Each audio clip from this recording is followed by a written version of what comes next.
জগন্নাথ দেবের মন্দির উদ্বোধনের পর রাজ্যের বিভিন্ন জায়গায় প্রসাদ বিতরণ শুরু হয়েছে। তার পাশাপাশি পুরাতন মালদহে প্রসাদ বিতরণ শুরু হয়েছে। শুক্রবার প্রসাদ বিতরণের ছবি ধরা পড়ল আমাদের ক্যামেরায়। এদিন পুরাতন মালদা পৌরসভার 7 নম্বর ওয়ার্ডে জগন্নাথ দেবের মন্দির উদ্বোধনের প্রসাদ বিতরণ করা হয়। রাজ্য সরকারের নির্দেশিকা অনুযায়ী দুয়ারে রেশন পরিষেবার মধ্য দিয়ে এই প্রসাদ বিতরণ করা হয়। এই দিন ওই প্রসাদ বিতরণ কর্মসূচিতে উপস্থিত ছিলেন সংশ্লিষ্ট ওয়ার্ড কাউন্সিলর শত্রুঘ্ন সিংহ বর্মা। সংশ্লিষ্ট ওয়ার্ডের রেশন কার্ড উপভোক্তাদের প্রসাদ বিতরণ করা হয়।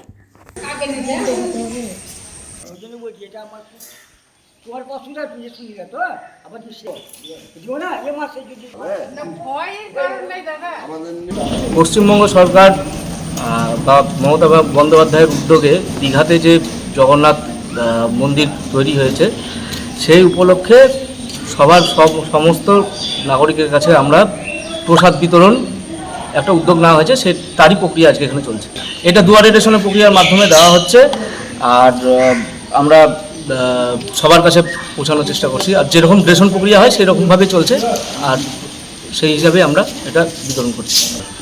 60-70 জনের উপরে দেওয়া হয়েছে, সকাল থেকে চলছে। আমরা দিচ্ছি এটা 30 তারিখ পর্যন্ত চলবে, আর 27 তারিখ যেহেতু রথের জন্য ছুটি আছে সেহেতু অগ্রিম দেওয়া হচ্ছে এটা এখন, আর ওইভাবে আমরা দিচ্ছি।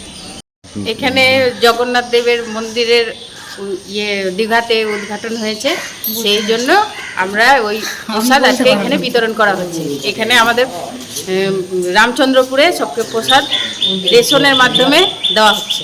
প্রসাদের মধ্যে আছে সন্দেশ আর হলো গজা, আর একটা হলো জগন্নাথ দেবের ছবি। মুখ্যমন্ত্রীর মমতা দ্বারাই এটা ভালো লাগছে, খুবই ভালো লাগছে। এখানে এই যে প্রসাদটা দেওয়ার জন্য আমরা খুবই খুশি।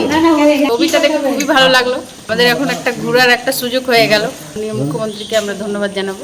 কার্ডের মাধ্যমে আমাদের এটা দেওয়া হচ্ছে, রেশন কার্ডের মাধ্যমে।